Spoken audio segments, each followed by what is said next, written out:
A reading from the second book of Kings. Elisha continued in the ways of Elijah after he had taken over his mantle. And Elisha was going up to Bethel. And as he was going up the road, some young people came out of the city, and they mocked Elisha, saying, "Go away, bald head. Go away, baldy." Turning around, Elisha looked at them and cursed them in the Lord's name. And 2 bears came out of the woods and mangled 42 of the young people. Exactly. From there, Elisha went to Mount Carmel and back to Samaria. This is the word of the Lord. What's that? You think I made 2 Kings chapter 2. Look, it's one of Pastor's favorite stories.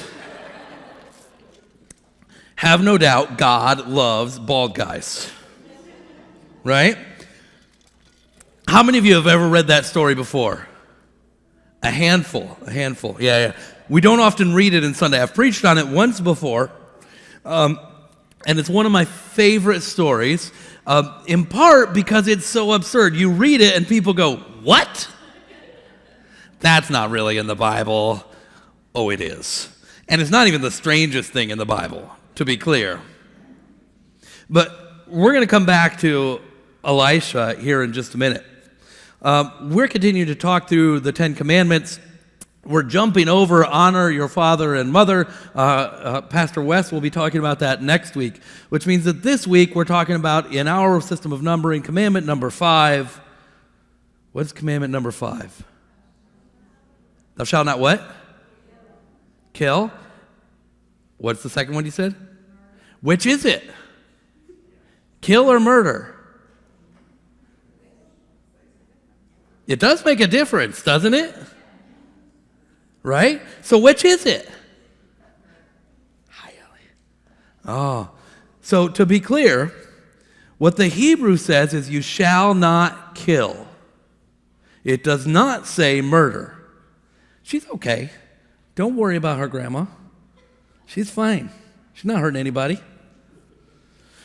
says you shall not murder or kill. That's it. Stop, period, end of sentence. You shall not kill.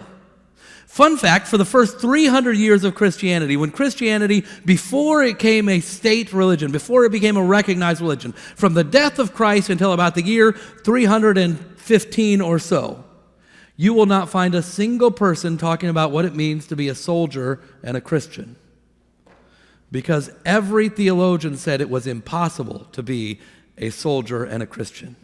You cannot have a job that requires, hi, thanks for helping. You cannot have a job that requires you to kill and follow Jesus, is what they said. Now, we need to have a little bit more nuance than that today, but I think many of us are shocked to hear that about early Christianity. The degree to the emphasis to which they placed on, you shall not kill.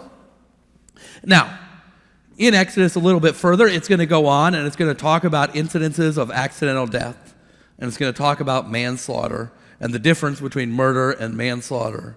And the differences between how you hold people accountable for different things. And it does distinguish between accidents, manslaughter, and murder. Okay? So to be clear, that does come later in the book of Exodus. Not much later, in fact, shortly after this. But in the 10 Commandments itself, what it says is do not kill. And I wonder how quickly we jump to justified killing. Either through war or self-defense or capital punishment. How quickly we jump to, yes, it says do not kill, but this. How quickly we make justifications for the ways that we engage in violence. To be clear, I'm not saying that they are all wrong, right? I'm not saying that there is never cause to engage in violence.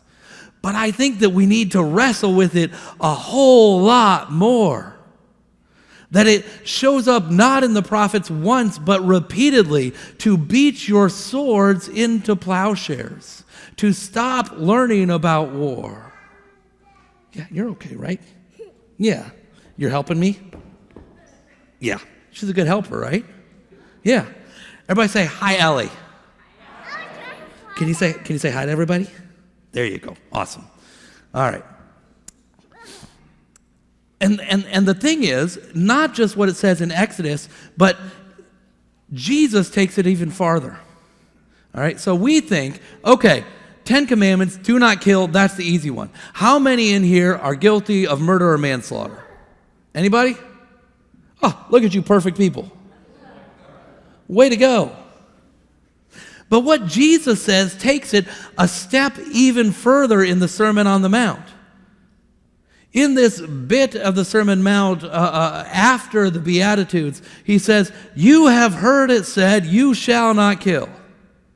But I say to you, if you say to your neighbor, you fool, you idiot, you jerk, you are guilty to the fires of hell. Jesus doesn't say hell much. How many of you have ever called somebody names when you were driving in traffic? That is a violation of the 5th commandment, according to Jesus. You might as well have murdered them. Doesn't that feel like a leap? Right? Like there's a big difference between calling somebody names and, killing them, right? So Elisha. Let's come back to Elisha. Elisha is this great story, this bizarre story that we almost never read because it is this weird story, violent story in the midst of Elisha's ministry, where he's walking along and these kids make fun of him. And I got to imagine at this point, Elisha has just seen his best friend taken away from him. Elisha has been in a battle against the prophets of Baal. Elisha is being persecuted by the kings of Israel. He's a little on edge. He's had a bad day. And these snot-nosed little kids come out of the woods and start making fun of how he looks. And he flies off the handle. And he curses them. Damn it! Go to hell, kids. Get off my lawn. And out come these she-bears and enact what Elisha has just said. Give flesh to the curse that Elisha just said. I think in his anger. I think in his frustration. What would happen if your words took on flesh? What would happen if the things that you said in anger and frustration came to pass?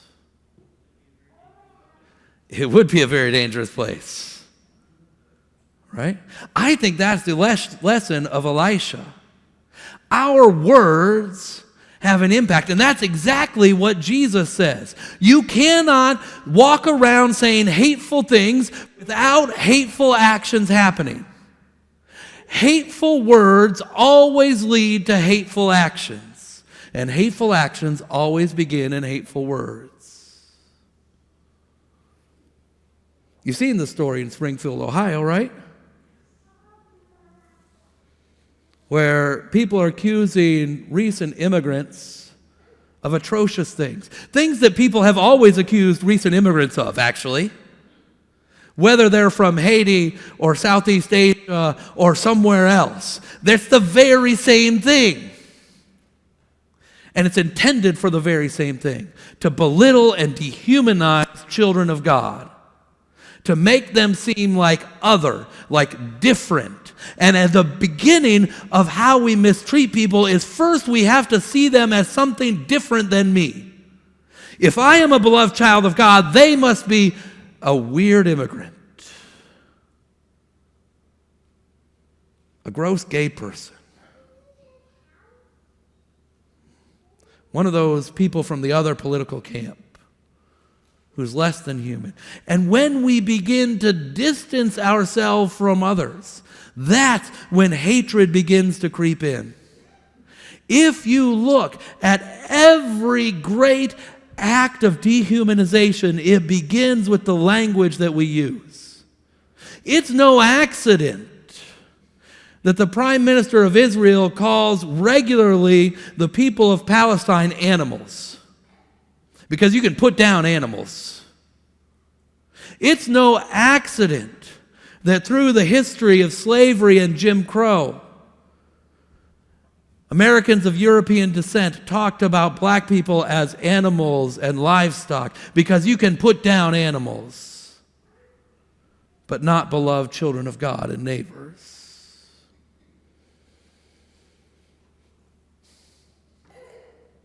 We let ourselves off a lot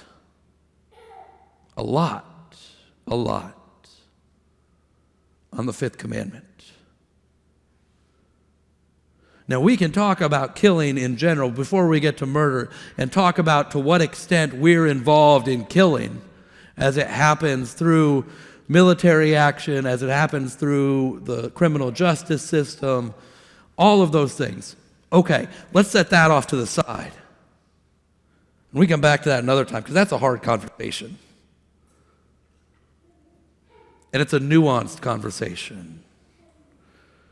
Lots of gray area. But much closer to home are the ways that we talk about and think about our neighbor. Much closer to home is what Jesus has to say about the 10 Commandments, and about especially do not kill. If you insult your neighbor, you are guilty.